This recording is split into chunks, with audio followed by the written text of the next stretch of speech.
I woke up on Easter morning excited to find the eggs hidden around our house.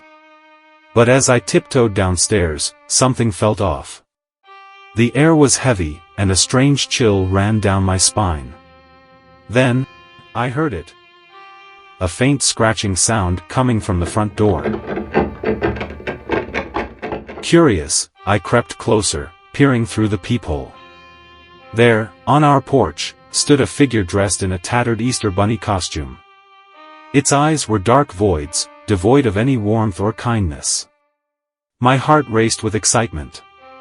Was this the Easter bunny? I wondered. I watched as it fumbled with the doorknob.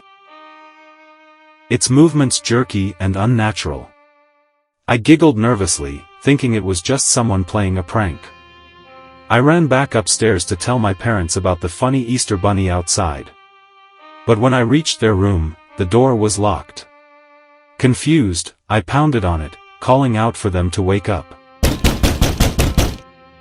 But there was no response, only silence. I went back downstairs, still puzzled by the locked door. Maybe they were playing a game too, I thought. As I sat in the living room, waiting for them to come out, I heard footsteps approaching from the hallway. I looked up, expecting to see my parents. But instead, the Easter bunny stood in the doorway, its dark eyes fixed on me. I smiled nervously, thinking it was all part of the game. Happy Easter! I exclaimed. But the bunny didn't respond. It just stood there, watching me with an intensity that sent shivers down my spine. Suddenly, it reached into its pocket and pulled out a blood-red egg, with literal real blood dripping down it, holding it out to me. I hesitated, unsure what to do. Should I take the egg? Was this part of the game too? Before I could decide, the bunny turned and walked away, disappearing down the hallway. Confused and a little scared, I picked up the egg and went back to my parents' door. I waited for my parents to come out and explain everything, but they never did.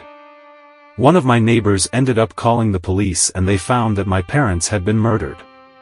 Years later, I learned the truth about that Easter morning, about the danger that lurked just outside our door, and the narrow escape I didn't even realize I had. But even now, the memory of that blood-red egg and the eerie figure in the bunny costume still sends chills down my spine. I always looked forward to Easter road trips with my family. This particular year, we decided to explore the countryside, opting for an off-the-beaten-path route. The lush greenery and winding roads seemed perfect for adventure. I remember the excitement as we piled into the car. My parents chatted cheerfully in the front while my younger brother, Jake, fidgeted with his video game console in the back seat. Oblivious to the eerie atmosphere that was creeping in, I stared out the window, watching the scenery blur past. Hours passed, and the sun began to dip below the horizon. We found ourselves on a deserted road, surrounded by dense forest. Unease settled in the pit of my stomach, but I brushed it off as exhaustion from the long drive. As darkness enveloped the landscape, my father announced that we needed to find a place to spend the night. Spotting a weathered sign for a motel up ahead, he turned off the main road onto a narrow dirt path. The motel appeared abandoned, its windows boarded up and paint peeling off in strips. Reluctantly, we parked the car and made our way to the front entrance. The air was thick with silence, broken only by the sound of our footsteps echoing off the walls. Inside, the reception area was dimly lit, casting long shadows on the wall. A musty smell permeated the air, sending shivers down my spine. The receptionist, an elderly woman with vacant eyes, greeted us with a toothless smile. As my parents checked us in, I wandered over to a dusty corner of the room, where a faded painting hung crookedly on the wall. It depicted a group of children frolicking in a field of vibrant flowers, their faces twisted into grotesque masks of joy. A sudden chill ran down my spine, and I tore my gaze away from the painting, feeling as though the children were staring back at me with accusing eyes. Sensing my unease, Jake tugged at my sleeve and whispered, "Let's go explore." Reluctantly, I followed him down a dimly lit corridor, the floorboards creaking beneath our feet.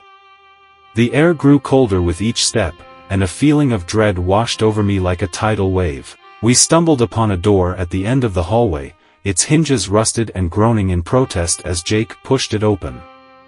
Inside was a room bathed in darkness, illuminated only by the faint glow of moonlight streaming in through a cracked window. As my eyes adjusted to the gloom, I saw something that made my blood run cold. Lining the walls were dozens of porcelain dolls, their lifeless eyes staring blankly ahead. Some were missing limbs, while others had cracked faces frozen in eternal agony. Before I could react, Jake let out a startled gasp and pointed to a figure huddled in the corner of the room. It was a young girl, her hair matted and her clothes torn. She stared at us with wide, terrified eyes. Without hesitation, I grabbed Jake's hand and bolted from the room, the echoes of our footsteps reverberating through the empty corridors. We burst into the reception area, where our parents were engaged in conversation with the receptionist. Frantically, I tried to tell them what we had seen, but my words came out in a panicked jumble. My parents exchanged a bewildered glance before dismissing it as an overactive imagination fueled by fatigue. Years passed, and the memory of that night faded into the recesses of my mind. It wasn't until I stumbled upon a news article online that everything came flooding back. The motel we had stayed at had been the site of a series of gruesome murders, with the victims' bodies found mutilated and arranged in grotesque tableaus. In that moment, the horrifying truth dawned on me. We had narrowly escaped becoming victims ourselves, and the girl we had encountered was likely one of the killer's intended targets. The realization sent shivers down my spine, as I realized just how close we had come to a fate worse than death.